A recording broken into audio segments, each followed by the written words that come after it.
In the name of the God whose mercy is profound, whose kindness is everlasting, fasting has been required from the believers to go through during the month of Ramadan. Of course, the question is, why in the month of Ramadan and in not any other month? Well, the answer provided by the Quran is, Shahru Ramadan allazi unzila fihi al-Quran. The month of Ramadan is the month in which the Quran was revealed.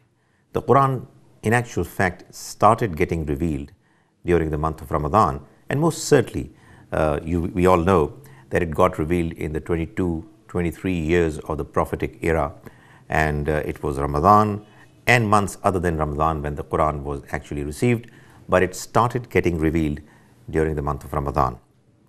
Now, the question of course still remains, what is the relationship between fasting and the month of Ramadan in which the Quran was revealed?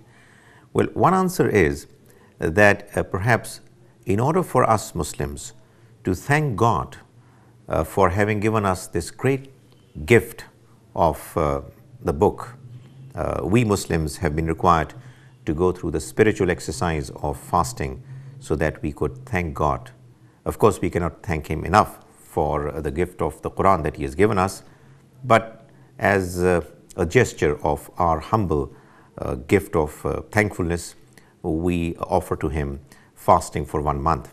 It is said about the Prophet, may Allah's mercy be on him, that he used to fast on Mondays. And when somebody asked him as to why did he fast on Mondays, well, he responded by saying that, why should I not fast on Mondays when I was born on a Monday? So that of course it really means that one of the good ways of thanking God for the blessings that He has given us is to fast, and as a result to show our gratitude to Him. However, it seems that there is another relationship between fasting and the Quran. That relationship is actually reflected in the purpose of fasting that the Almighty has mentioned, about which we had a presentation in the last lecture. And that is that fasting ultimately enables a believer to inculcate in him God consciousness, taqwa. The Quran tells us that this book is a book of guidance. However, guidance is something which not everybody is likely to get. You get guided only if you deserve to be guided. And you deserve to be guided if you are God conscious. If you are somebody who has within him this feeling of fear of accountability towards the Almighty, a feeling that he is vulnerable, weak, and therefore needs somebody else for support, needs somebody else for guidance to know what the truth is.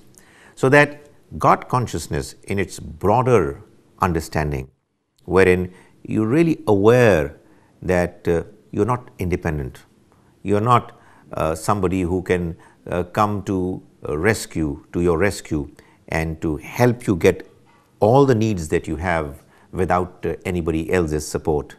That feeling of vulnerability, that feeling of support that you look for from God Almighty is also something which is important for you to benefit from the message of the Quran.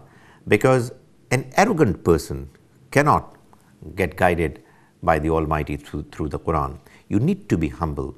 You need to know your limitations. And that is where taqwa also plays an important role. So that when during the month of Ramadan, we inculcate within us the feeling of taqwa, God consciousness on the one hand, and we read the Quran with an open mind, reflecting upon it on the other, there is a perfect relationship that gets created between the individual and the Quran, because the individual is in the right frame of mind to be able to read and understand and therefore benefit from the Quran. It is not surprising therefore that although the Muslims are required to read the Quran all around the year, yet they are expected to read the Quran more intensely during the month of Ramadan. We do have the worship of Taraweeh, which is, although of course not obligatory, yet after Isha prayers, a large number of Muslims, they listen to the recitation of the Quran while they are praying. Muslims have been encouraged to read the Quran all throughout the month of Ramadan with greater fervor and greater involvement. This is because Quran is not simply a book, it's the book of God, it's the book of guidance, and it requires a certain attitude, a certain behavior from the reader in order for him to benefit from the message. And that attitude is the attitude of being conscious of God, being aware of the fact that we were not created on our own, we are not independent, we are not able to satisfy our needs without anybody else's help. So that when we have this feeling that there is this great creator of ours who has not only created us but is also sustaining us, he is the one who is looking at us, he is the one who knows what's there in our intentions. When we get this kind of a feeling, a spiritual upliftment during the month of Ramadan, we are in the right position to be able to benefit from God Almighty's message, which enables us to get further spiritually cleansed and elevated. May the Almighty enable us to fast properly during the month of Ramadan and otherwise, and may He enable us to benefit from the book, the Quran, as well as is possible.